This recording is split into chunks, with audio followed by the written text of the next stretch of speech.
The complete works of Swami Vivekananda, Volume 6, Section 4, Epistles, 97, New York, 14th April 1896. Dear Sarada, glad to hear everything in your letter. I have got a news that Sharath arrived safely. I am in receipt of your letter and the copy of the Indian Mirror. Your contribution is good. Go on writing regularly. It is very easy to search for faults, but the characteristic of the saint lies in looking for merits. Never forget this. You need a little business faculty. Now, what you want is organization that requires strict obediences and division of labor. I shall write out everything in every particular from England, for which I started tomorrow. I am determined to make you decent workers thoroughly organized. The term friend can be used with all. In English language, you have not the sort of crying politeness common in Bengal, and such Bengali terms translated into English becomes ridiculous. That Ramakrishna Paramvos as a god and all that sort of thing has no go in country like this. M has a tendency to put that stuff down everybody's throat, but that will make our movement a little sect. You keep you keep aloof from such attempts. At the same time, if people worship him as God, no harm. Neither encourage nor discourage. The masses will always have the person. The higher one's the principle. We want both. But principles are universal, not personal. Therefore, stick to the principles, he thought. Let people think whatever they like of his person. Truce to all quarrels and jealousies and bigotry. This will spoil everything, but many that are first shall be last. But many that are first shall be last, and the last shall be the first. Those who are devoted or devotees of my devotees are my best devotees. Your affectionate Vivekanand. 98. 63 Street, George Road, London, 30th May 1896. Dear Mrs. Bull, day after day before day before yesterday, I had a fine visit with Professor Max Muller. He is a saintly man and looks like a young man in spite of his 70 years, and his face is without a wrinkle. I wish I had half his love for India and Vedant. At the same time, he is a friend of yoga too and believes in it. Only he has no patience with humbugs. Above all, his reverence for Ramakrishna Paramhans is extreme, and he has written an article on him for the 19th century. He asked me, what are you doing to make him know to the world? Ramakrishna has charmed him for years. Is it not good for news? Things are going on here slowly but steadily. I am to begin from next Sunday my public lectures. Yours ever is grateful affectionate. Affections. Vivekanand. 99. 63 Street, George Road, London, SW. 5th June 1896. Dear Mrs. Bull, the Raja Yoga book is going on splendidly. Saranand goes to States soon. The Raj Yoga book is going on splendidly. Saranand goes to the States soon. I do not like anyone whom I love to become a lawyer, although my father was one. My master was against it, and I believe that family is sure to come to grief where there is several lawyers. Our country is full of them. The universities turn them out by the hundreds. What my nation wants is pluck and scientific genius. So I want Mohin to be an electrician. Even if he fails in life, still I will have the satisfaction that he strove to become great and really useful to his country. In America alone, there is that something in the air which brings out whatever is best in everyone. I want him to be darling, bold, and to struggle to cut a new path for himself and his nation. An electrical engineer can make a living in India. Yours with love, Vivekanand. P.S. Goodwin is writing to you this small mail with reference to magazines in America. I think something I think something of the sort is necessary to keep the work together, and shall of course do all that I can to help it on in the line he suggests.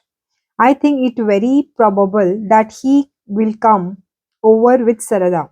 100. 63 Street, George Road, London, SW, 24th June 1896. Dear Shashi, Max Muller wants all the savings of Sri Ramakrishna classified. That is all on karma in one place, on vairagya in other place, and on bhakti, jnana, etc. You must undertake to do this forthwith. We must take care of present only the universal aspect of his teachings. Sharata starts for America tomorrow. The work here is coming to the head. We have already got funds to start a London center. Next month, I'll go to Switzerland to pass a month or two there. Then I shall return to London. What will be the good of my going home? This London is the hub of the world. The heart of India is here. How can I live without laying a sure foundation here? Nonsense. For the present, I shall have Kali here. Tell him to be ready. We want great spirit, tremendous energy, and boundless enthusiasm. No humanizing niceness will do. Try to go on exactly as I wrote to you in my last. We want organization. Organization is power, and the secret of this is obedience. Yours affectionately, Vivekanand. 101. Highview, Caversham, Reading, 3rd July 1896. Dear Shashi, send Kali to England as soon as you get this letter. He will have to bring some books for me. I have only got Rigved Samvita. Ask him to bring the Yajurved, Samved, Atharvaved Samvita, as many of the Brahmanas as he can get, bringing with the Shatapatha, some of the sutras and Yashkas Nirukta. Let there be no delay as in Sharat's case, but let Kalli come at once. Sharat has gone to America as he had no work to do here. That is to say, he was laid by 6 months, and then when he came, I was here. Yours affectionately, Vivekanand. 102, 63 Street, George Road, London, SW, 6 July 1896. Dear Frankincense, things are going on with me very well on the side of Atlantic. The Sunday lectures were quite successful. So were the classes. The season has ended, and I too am thoroughly exhausted. I am going to make a tour in Switzerland with Miss Muller. The Galsworthy have been very, very kind. Joe brought them round splendidly. I simply admire Jo in her tact and quiet way. She is a feminine statement or a woman She can wide a kingdom. I have Salmon seen such strong and good common sense in the human being. I will return next autumn and take up the work in America. The night before last, I was at the party at Mrs. Martin, about whom you must already know a good deal from Joe. Well, the work is growing silently and surely in England. Almost every other man and woman came to me and talked about the work.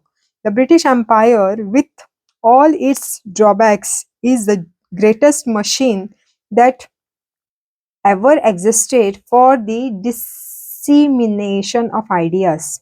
I mean to put my ideas in the center of this machine and they will spread all over the world. Of course, all great work is slow and the difficulties are too many, especially as we Hindus are the conquered race. Yet, that is a very reason why it is bound to work for spiritual ideas have always come from the downtrodden. Jews all overwhelmed the Roman Emperor with their spiritual ideas. You will be pleased to know that I am also learning my lesson every day in the patience and above in patience and above all in sympathy. I think I am beginning to see the divine and even inside the high and mighty Anglo Indians. I think I am slowly approaching to that state when I should be able to love the very devil himself if there were any. At 20 years of age, I was the most unsympathetic, uncompromising fanatic. I would not walk on the footpath on the theatre side of the street in Calcutta. At 33, I can live in the same house with prostitutes and never would think of saying a word of reproach to them. Is it degenerate, or is it that I am broadening out into the universal love which the Lord Himself? Again, I have heard that if one does not see the evil round him, he cannot do good work. He lapses into the sort of fatalism. I do not see that. On the other hand, my power of work is immensely increasing and becoming immensely effective. Some days I get into the sort of ecstasy. I feel that I must bless everyone, everything, love and embrace everything. And I do see that evil is the delusion. I am in one of these moods now, dear Francis, and am actually shedding tears of joy at the thought of you and Mrs. Legate's love and kindness to me. I bless the day I was born. I have had so much kindness and love here, and that love infinite that that brought me into being has guarded every one of my actions, good or bad. Don't be frightened. For what am I? What was I ever? But a tool in his hand, for whose service I have given up everything. My beloved ones, my joy, my life. He is my playful darling. I am his playfellow. There is neither rhythm nor reason in the universe. What reason binds him? He is playful. One is playing these tears and laughters over all parts of the play. Great fun, great fun. As Joe says, it is funny world, and the funniest chap you ever saw is he, the beloved infinite. Fun, is it not? Brotherhood and playmatehood. A school of romping, the school of romping children's let out to play in this playground of the world, is not it? Whom to praise, whom to blame? It is all his play. They want explanations, but how can you explain him? He is brainless, nor has he any reason. He is full. He is fooling us with little brains and reasons. But this time He won't find me napping. I have learned a thing or two. Beyond reason and learning and talking is the feeling, the love, the beloved. Yeah. Sick, filled up, fill up the cup and we will be mad. Yours ever is in madness, Vivekanand. 103, 63 Street, George Road, London, SW, 8th July 1896. Dear Mrs. Bull, the English people are very generous. In the 3 minutes time the other evening, my class raised 150 for the new quarters, for new autumn's work. They would have given 500 on the spot if wanted, but we want to go slow and not rush into expense. There will be many hands here to carry on work, and they understand the bit of renunciation here, the deep English character. Yours with best wishes, Vivekanand. 104. Salzgrund, Switzerland, 25th July 1896. Dear Mrs. Bull, I want to forget the world entirely at last for the next 2 months and practice hard. That is my rest. The mountain and snow have a beautiful quietening influence on me. I am getting better sleep here than for a long time. My love to all friends. Yours, Vivekanand. 105. Care of E.T. Stodd. High View, Caversham. Reading 5th August 1896. Dear Shahaji. Dear Shahaji, many thanks for your kind greetings. I have an inquiry to make. If you kindly forward me the information I seek, I would be much obligated.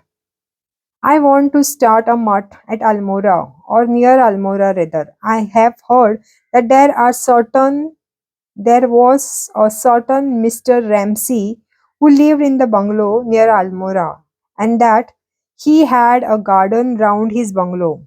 Cannot it be bought? What is the price? If not to be bought, can it be rented? Do you know of any suitable place near Almora where I can build my monastery with the garden, etc.? I would rather like to have a hill all of mine. Hoping to get an early reply, I remain with blessings and love to all and all the rest of my friends in Almora, Vivekanand. 106 Lake Lucerne, Switzerland.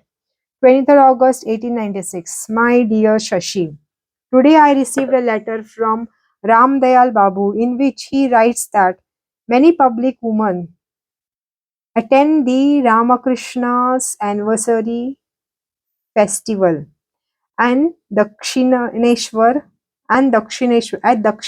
which makes many less inclined to go there. Moreover, in his opinion, one day should be appointment for men and another for women. My decision on point is this. First, if public women are not allowed to go to such a great place of pilgrimage as Dashineshwar, where else shall they go to? It is for the sinful that the Lord manifests himself specially, not so much for the virtuous. Second, let distinction of sex, caste, wealth, learning, and whole host of them, which are so many gateways to hell, be confined to the world alone. If such distinction persists in holy places of pilgrimage, where then lies the difference between them and the hell itself? Third, ours is a gigantic city of Jagannath, where those who have sinned and those who have not, the saintly and the vicious, man and woman and children, re- irrespective, irrespective of age and all the equal rights, that for one day at least in the years thousands of men and women get rid of the sense of sin and ideas of distinction and sing and hear the name of the Lord. is in itself a supreme good. Fourth, if even in the place of pilgrimage, people's tendency to evil be not curbed for one day, the fault lies with you, not him or not them. Create such a huge tidal wave of spirituality that whatever people come here will be swept away. Fifth, those who even in the chapel would think this is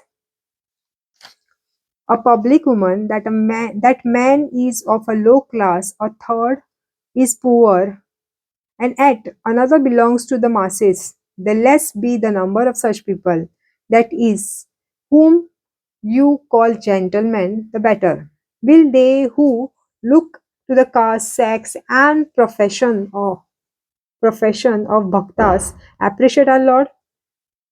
I pray to the Lord that hundreds of public women may come and bow their head at the feet. It does not matter if not one gentleman comes.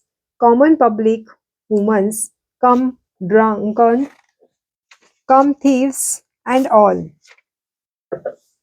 His gate is open to all. It is easier for the camels to pass through the eyes of the needle than for the rich man to enter the kingdom of God. Neither let such crueler and dominical ideas have a place in your mind. Sixth, but then some social vigilance is needed. How are we to do that? A few men, old men, preferably, should take charge as the warder for the day. They will make circuits round the scene of the festival, and in case they find any man or woman showing impropriety of speech or conduct, they will at once expel them from the garden. But so long as they behave like good men and women, they are bhaktas and are to be respected, be they man or woman, honest citizens or unchaste. I am at present traveling in Switzerland and shall soon go to Germany to see the Professor de Deucin. I shall return to England from there about the 23rd or 24th September, and the next winter I will find me back in my country. My love to you all. Yours, Vivekanand. 107 Lucerne, Switzerland, 23rd August 1896. Dear Mrs. Bull, I received your last today. By this time you must have received my receipt of for 5 you sent. $5 you sent. I do not know what membership you mean. I have no objection to have my name to be put on the list of membership of any society. As for Story, I do not know what his opinion are. I am now traveling in Switzerland. From hence I go to Germany and then to England and the next winter to India. I am very glad to hear the Saradanand and Goodwin are doing good work in USA. As for me, I do not lay any claim to that $500 for any €500 for any work. I think I have worked enough. I am now going to retire. I have sent for another man from India who will join me next month. I have begun the work. Let others work it out. So, you see, I set to set the work going. To set the work going, I had to touch money and property for a time. Now I am sure my part of the work is done, and I have no more interest in Vedant or any philosophy in the world or work itself. I am getting ready to depart to return no more to this hell, this world. Even its religious utility is beginning to pall me. May mother rather May mother rather gather me soon. May mother gather me soon to herself, never to come back any more. This work and doing good, etc., are just a little exercise to cleanse the mind. I had enough of it. This world will be world ever and always. What we are, so we see it. whose works there is no world. It is God Himself. In delusion we call it world. Neither I nor thou nor you. It is all He, the Lord, all one. So I do not want anything to do about money matter. From the time it is your money, you spend what comes to you just as you like, and blessing follows you. Yours in Lord Vivekananda. P.S. I have an entire sympathy with the work of Dr. James and have written him so. If Goodwin and Saradananda can speed the work in US, Godspeed to them. They are in no way bound to me or to study or to anybody else. It was an awful mistake in the Grinark program that it was printed that Saradanand was there by the kind permission, leave of absence from England, of stood study of study of study who is Studi or anybody else to permit a sannyasi. Studi himself laughed at it and was sorry too. It was a piece of folly. Nothing short of that. It was an insult to study and would have proved serious for my work if it had reached India. Fortunately, I tore all those notices to pieces and threw them into the gutter and wondered whether it was the celebrated Yakin manner, Yakin manners the English people delight in talking about. Even so, I am no master to any sannyasin in this world. They do whatever it suits them, and if I can help them, that is all my connection with them. I have given up the bondage of iron, the family ties. I am not to make or to take up the golden chain of the religious brotherhood. I am free and must always be free. I wish everyone to be free, free as the air. If New York needs Vedanta or Boston or any other place in the US, it must receive them and keep them and provide for them. As for me, I am as good as retired and I have played my part in the world. 108. Arley Lodge, Ridgeway Garden, Wimbledon, England, 17 September 1896. Dear sister, your very welcome news reached me just now on returning here from Switzerland. I am very happy to learn that at last you have thought it better to change your mind about the felicity of old maid's home. You are perfectly right now. Marriage is the truest goal of the 99% of the human race, and they will live the happiest life as soon as they have learnt and are ready to abide by the eternal lesson that we are bound to bear and forbear, and that life to ever one must be compressed or compromise. Believe me, one must be compromised. Believe me, dear Harriet, perfect life is a contradiction in terms. Therefore, we must always expect to find things not up to their highest ideas. Knowing this, we are bound to make the best of everything. From what I know of you, you have the calm power which bears and forbears to the great degree. And therefore I am safe to prophesy that your married life will be very happy. All blessing attend you and your fiancé, and may the Lord make him always remember what good fortune was his in getting such a wife as you. Good, intelligent, loving, and beautiful. I am afraid it is impossible for me to cross Atlantic so soon. I wish I would to see your marriage. The best I can do in these circumstances is to quote from one of our books.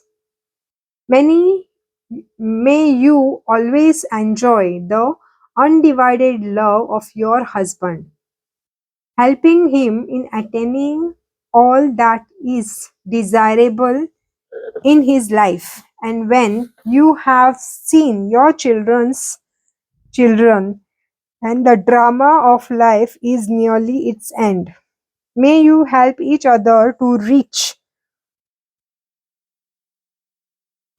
May you help each other to reach that infinite ocean of existence, knowledge, and bliss, at the touch of whose water all distinction melt away and we are all one. May you be like Uma, chaste and pure throughout life. May your husband be like Shiva, whose life was in Uma. Yours loving brother Vivekanand.